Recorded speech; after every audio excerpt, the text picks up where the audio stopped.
Have you ever wanted to get more leads from your website?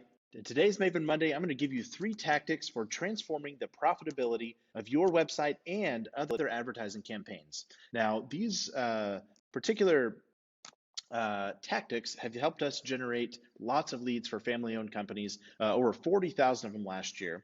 But what I want us to start with is that a lead is actually not a lead. We need to stop thinking of it like that. A lead is actually a person with a need.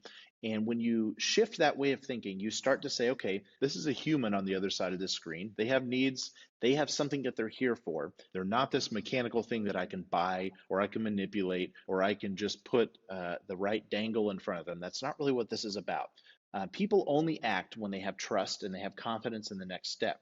And so the first tactic I want to give you is make customer-centric calls to action.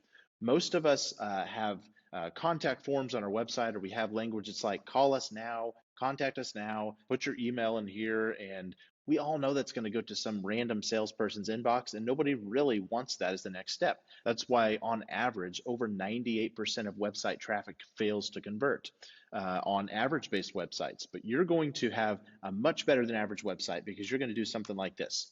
You're going to say, you know what? What's the customer's language? They didn't come here to contact me. If they did, they would have called me off Google. They wouldn't have even bothered to come to my website. They're here to get information, to feel more comfortable with you or more comfortable with the process of your category.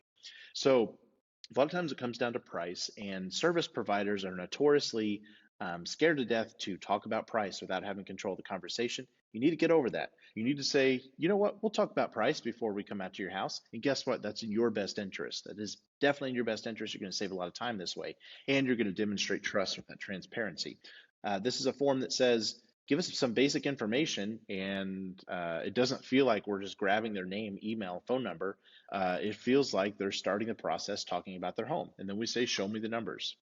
This is another form that just very clearly asks for details about what they want, and then it says get a price. And guys, this doesn't mean you have to take them to a place where you show all your numbers. You can still make the follow-up about the price with a phone call. But if you started the conversation with this language instead of contact us, you're going to have better luck. Here's an example in the medical field, and we're just modeling. We know that this person probably wants contact, so we say order here. It's very easy. So customer-centric calls to action, use their language, not yours. Second is make your process clear. When people get confused, when they're not clear, when they're not sure about what's about to happen when they give you their contact information, they just rather not give it to you. That's not worth the uncertainty for them. So if you will do a very simple thing, you can do it even in text form. Say, here's how we roll. This is what we do. Give us a few details. We'll give you a projected cost, and then if you want to, keyword being you, you can schedule an appointment. Or maybe it's taking your really complex way of delivering service, or your HVAC system, or your roofing system, or your legal services, or your medical services, whatever it is that you do that you're an expert at. If you can simplify that and make it simpler for them, make it easier, make it less scary, you take the fear out of it, you build trust, and when you have trust, you're more likely to get the sale. Third tip, give them control over the experience. We tend to think that they come to us because they wanted to contact us and just us to take over, and that's really never the case. Every person is smart, they're capable, they are in their own world, they're their own expert, and they may be looking for you to help them as a friend or a guide in the situation. But ask yourself, what do they really want when they came to your site? Why didn't they just pick up the phone? If they came from an ad, what did that say about them? If they came from a search engine, what did that say about them? If they came from a social media post, what did that say about them? And speak to them in that language based on what that ad promised or what the next step in that ad was. Do they prefer to be emailed or texted? You should have options for that. Would they like a virtual presentation? This is what I'm talking about with that control. By putting this little button and a way for people to get a Zoom call or a video consultation, we've like doubled the chances of somebody becoming a lead for some of our clients because we spoke to their needs, okay?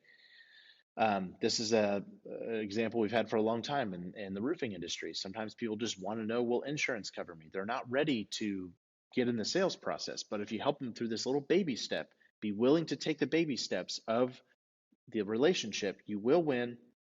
And in recap, here's the 3 tips. Make your customer-centric calls to action. Make your process clear. Let them know what's going to happen after they give you the info.